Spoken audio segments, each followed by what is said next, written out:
आसक्त चित्त होकर के नाना प्रकार के शुभ अशुभ कर्म करने वाले जब भगवत कृपा से पुनः सत्संग प्राप्त करते हैं और साधन मार्ग में लगते हैं तो माया अपना प्रबल रूप धारण करती है।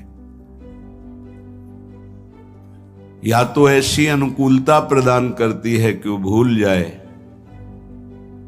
या ऐसी प्रतिकूलता झोंक देती है कि उसको लगता है कुछ नाम जपने से नहीं, कुछ साधन करने से नहीं, दुख तो वैसे ही घेरे हुए है।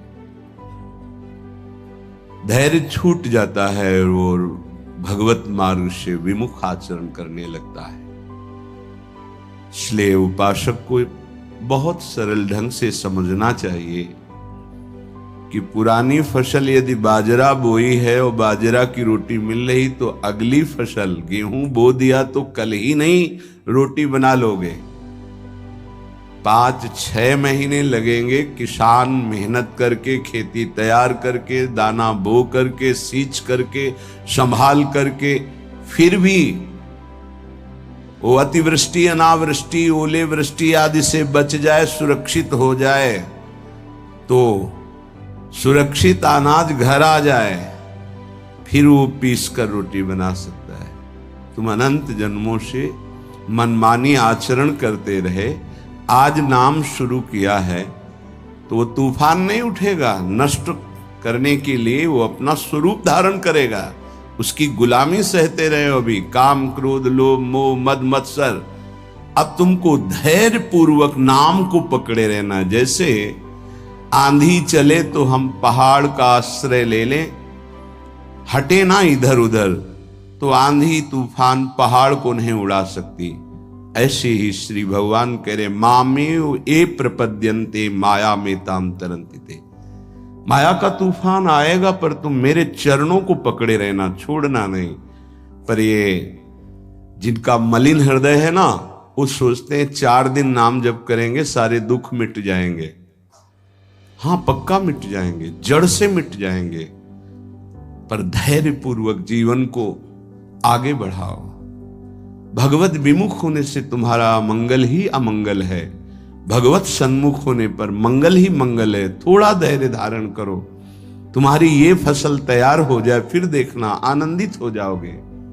पर ये कुसंग मन का और तन का, ये दोनों परमार्थ में टिकने नहीं देते। जहां ऐसे मित्र जन मिले जो गलत आचरण करने वाले होते हैं, वो पूछते हैं तुमने शराब छोड़ दिया, मांस छोड़ दिया, तुम नाम जप करने लगे, कुछ लाभ हुआ? अरे कुछ नहीं होने वाला, तुम देख लो करके।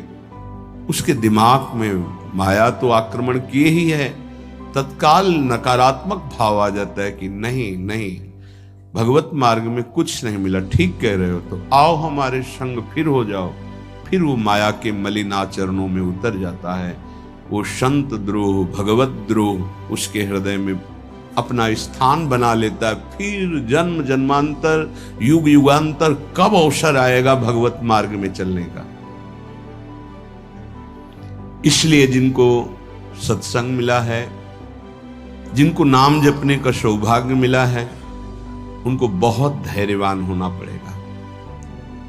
इसको ऐसे पकड़ना होगा कि जैसे हम बहुत बीमार हैं और इस औषधि के सिवा अब हमारा कोई रास्ता नहीं बचने का, अब हमको ये औषधि खानी ही है। जा सुनाम भवभेषज हरनि घोर त्रयशूल, तीनों तापों का नाश करने की सामर्थ्य और संसार समुद्र से पार करने की सुदृढ़ नौका, भवरोग की अचूक औषधि नाम है।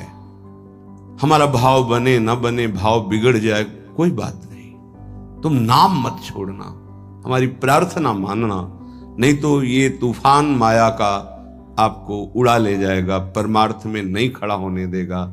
बहुत धैर्य पूर्वक दीर्घ काल तक चला जाता है। धैर्य कहते हैं लाभ मिले ना मिले, हानि मिले, अपमान मिले, सम्मान मिले, हम किसी भी स्थिति में अब नाम नहीं छोड़ सकते। वो जीत जाएगा माया से।